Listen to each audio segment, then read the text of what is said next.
We've got breaking news, and you are looking live at Liz Truss, who will be Britain's next prime minister after she won the Conservative Party leadership contest. She is addressing supporters now. And joining us now from London with more on this is NBC News senior international correspondent Keir Simmons. Keir, we spoke an hour ago when Liz Truss was seen likely to have won. She has. What does it mean? Yeah. She has, and she's making that speech, Jonathan, inside the building behind me right now. As we mentioned when we last spoke, think of this as a little bit of a kind of primary rather than a general election. It is the person who's changing, not the political party that continues in leadership, the Conservative Party. And because it is a bit like a primary, the numbers are quite small. Let me just share them with you. Liz Truss from the Conservative Party has won 81,326 votes. Rishi Sunak, who was running against her and was the early favourite, won 60,399 votes. Again, it's not a general election, it's a kind of a primary, and that's why you can hear a small number of protesters over to my right there making a lot of noise for their small numbers. But you would have already done the calculations, Jonathan. That's 20,000 votes between them. That is a much smaller win than people had thought Liz Truss might gain.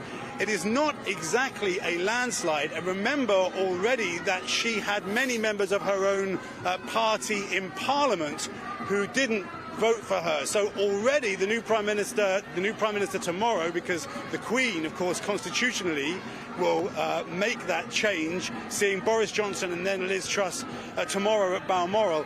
The new Prime Minister already has a challenge. She's going to have to unite just her own party, who have not exactly given her a resounding win, while she faces those huge challenges of the war in Europe, of inflation, of the crisis with energy prices here in Europe, which is seeing governments planning to spend billions of dollars in order to protect businesses. As we mentioned earlier, Jonathan, there is talk that many businesses here in the UK, including, for example, pubs up and down the country, may just have to close down because they simply cannot afford to pay for gas and electricity. So the new Prime Minister, Liz Truss, will be Britain's third female Prime Minister. She's been compared to Margaret Thatcher.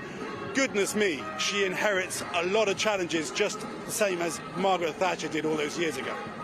So, Keir, certainly her plate is full domestically, but let's take a minute and talk about what her relationship could be like with the rest of Europe. She was, of course, a Brexiteer, as well as Washington. President Biden, shall we say, tolerated Boris Johnson. The two men not particularly close, nor do they see eye to eye on much except for support of Ukraine. So give us a preview, if you will, as to what those relationships could be like.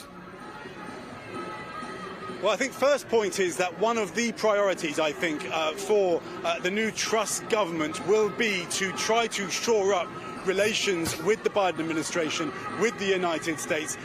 Britain, of course, being America's closest partner, this is a crucial question for Washington too. One small thing, she didn't vote in favour of Brexit. She swung behind it after the British people voted. So she does have the ability to change policies. She has run this party political election campaign talking about tax cuts, and yet right towards the end has said that she would be in favour of a huge monetary intervention to support businesses here that, as I have mentioned, they're talking here that it could cost £100 billion. That might be around $115 billion. Although, by the way, that calculation of pounds to dollars, that is changing pretty rapidly, Jonathan. We're down now at £115 to the dollar. People even talking about that perhaps the pound and the dollar could see parity. You haven't seen that kind of currency numbers since 1985. Once again, back when Margaret Thatcher was in power. The size of the challenges here in the UK, economically, as well as in terms of foreign policy, with that Brexit question, but relations with other European countries, with the war in Ukraine, trying to solve the Northern Ireland problem in relation to Brexit, which is so crucial for the Biden administration. All of these things mean that the new Prime Minister, Liz Truss, here in the UK, she faces so many challenges. Another worry, you mentioned Boris Johnson, Jonathan. Boris Johnson potentially isn't going away. He could be in the shadows watching possibly intervening at times, that has people who support Liz Truss worried too. I suppose you could say that she's beginning from a point of low expectations, so the only way is up. She'll be hoping so. NBC's Keir Simmons live from London with our breaking news this morning. Liz Truss set to be the next Prime Minister of the United Kingdom.